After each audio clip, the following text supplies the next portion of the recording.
This is from SSCA group of schools. How are you all? I hope you all are safe and sound at your home. As we have discussed the reason of these video classes in our previous lecture. So, without delaying our time, let's begin our today's topic, which is more about nouns. In short or in very clear words, kinds of noun. In our previous lecture, we have done two kinds of noun. One is common and the other is proper.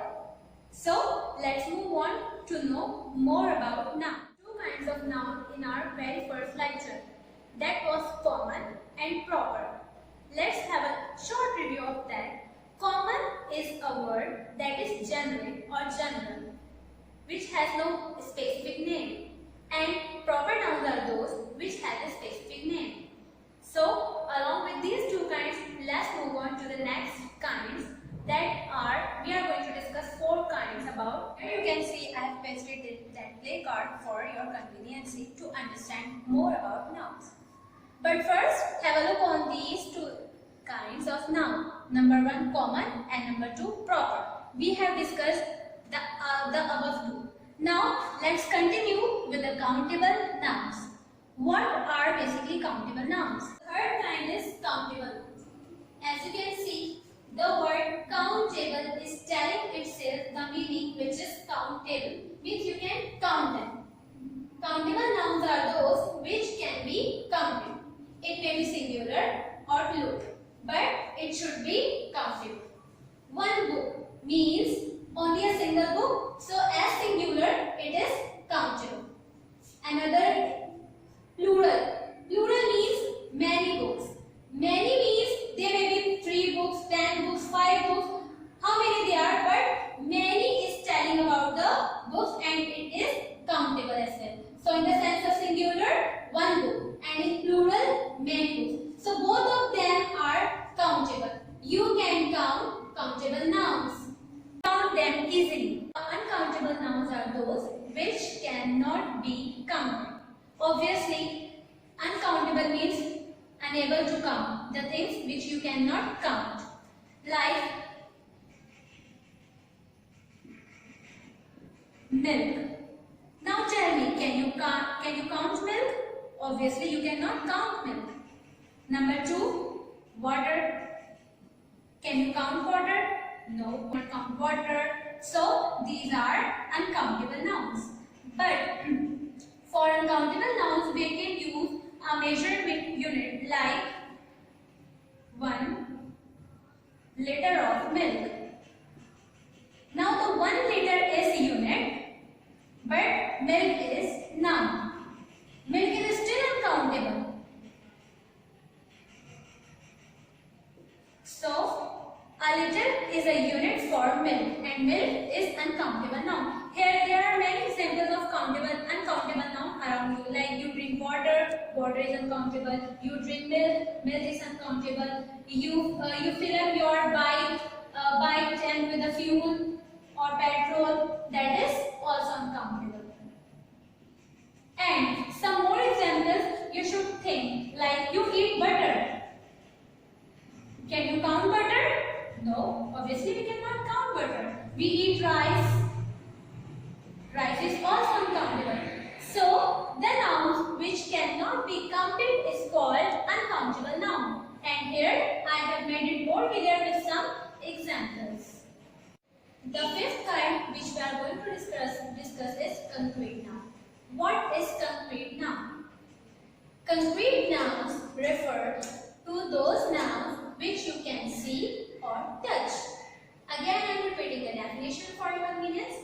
Concrete nouns refer to those nouns which you can see or touch. Obviously, you might be sitting in a room. So, in your room, you can see table, shelf, cupboard, television, or bed, chair, couch. There might be different many things in your room. So, the things which you can see or touch is a concrete noun. This board is also concrete noun. The scale which I am using is also concrete noun. This marker from which I have written this definition is also a concrete noun. So,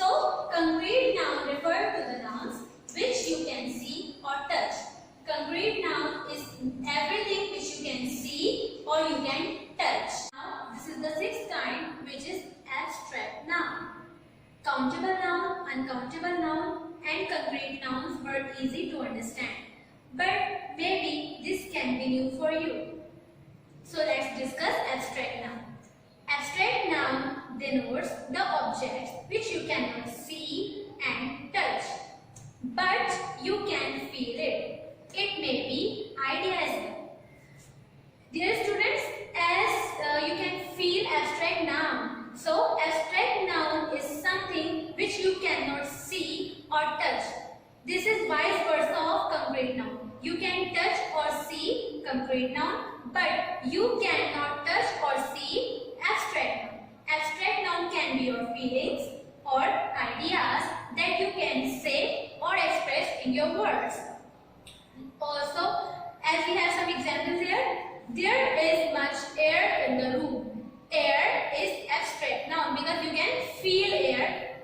Okay, you cannot see or you cannot touch, but you feel air. Second, the sound is low. The sound is low. Sound, आवाज यानी voice. So sound is also abstract noun. You cannot see sound or touch, but you can listen it or feel it. I love rose fragrance. Fragrance means smell, Khushboo. So fragrance is also abstract noun. So I hope this definition is not so much difficult. An abstract noun denotes the objects which you cannot see and touch, but you can feel it. You can feel air, you can feel sound, and you can feel fragrance as well. So, abstract nouns are intangible things. Intangible means you cannot see them or touch them, but you can feel them. You can feel their presence. They are absent physically, but you can feel them. Now, here is a short activity for you all. What you have to do, you will underline the nouns in every sentence and then you will state its kind. Just 4 kinds that you have done in today's topic. Don't count common or proper in these sentences, please. The first sentence is, I want peace. What do you think? What can be noun over here? And if you find noun, must underline that and mention its kind. Second sentence, this cat is very furry. Do you know the meaning of furry? Furry is an adjective. It's not any noun, kindly remember. Zizi drinks a lot of water. Zizi drinks a lot of water. What is noun over here and which kind of noun? She has many pictures. Many pictures, or she has what the noun is here? There is a book on the table. Any sentence may have more than one noun, so must remember the nouns. I drank lemonade. Lemonade means lemon juice that you drink normally at your home. So I am giving you just 20 minutes to do this exercise. Quickly take out your notebook, write this activity on the paper, and start with today's topic. I have written just some key points over here. And you also have to write these key points in your notebook so that after this topic you can understand this very easily. Common nouns, general objects, boy, city, dog, and examples, etc. Proper nouns, specific names, Ali, Karachi, school. Okay. Countable nouns can be counted. For example, students, books, you can count students, you can count books. Uncountable nouns cannot be counted. For example, water, sunlight, and many things. Concrete noun can be touched or seen. You can touch people, books, this board, scale, whatever you can touch or see is a concrete noun. Abstract noun cannot be seen or touched but can be felt. Like pain, dirt, you can feel pain, you feel love, you feel happiness. So there are all of the key points for all the 6 kinds. Common and proper is of our previous topic, and these 4 are today's topic. So must write these key points in your notebook, and along with this I am going to end my today's topic. Thank you.